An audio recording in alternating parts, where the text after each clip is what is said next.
nakumbuye, Emmanuel ndamukumbuye, kumbuye uw'ingoma, kumbuyeyo, kumbuyeyo, kumbuyeyo, kumbuyeyo, Isiyoni ndakumbuye, Emmanuel ndamukumbuye, kumbuye uw'ingoma.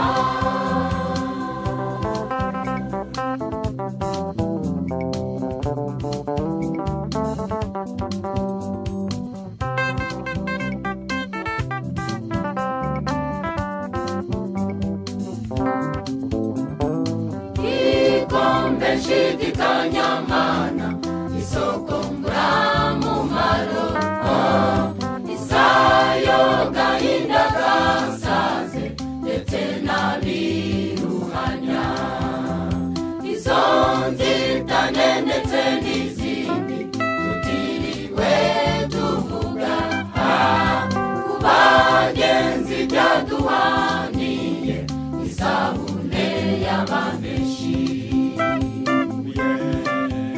Mumbuyeyo, mumbuyeyo, mumbuyeyo, mumbuyeyo, iyo badapfa ndakumbuye, nubwo ibigusha biri mu nzira, mumbuye uw'ingoma, mumbuyeyo, mumbuyeyo, mumbuyeyo, mumbuyeyo, iyo badapfa ndakumbuye, nubwo ibigusha biri mu nzira, mumbuye uw'ingoma.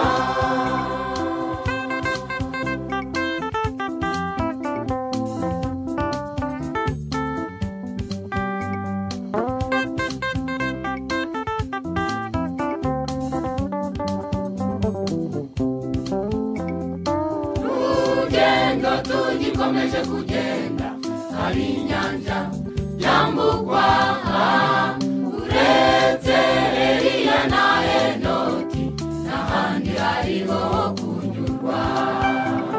Urukundo ukunda umwami Yesu, nirwo musare wambutsa, urupfu ntirugusatira nk'iyi nyanja, ntumbaze uvogere ufate hakurya.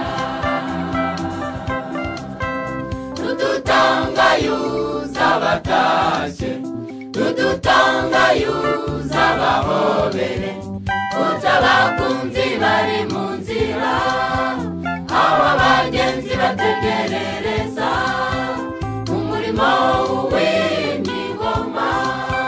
Dudutangayuza abatashye, dudutangayuza abahobere, utabakunzi bari mu nzira,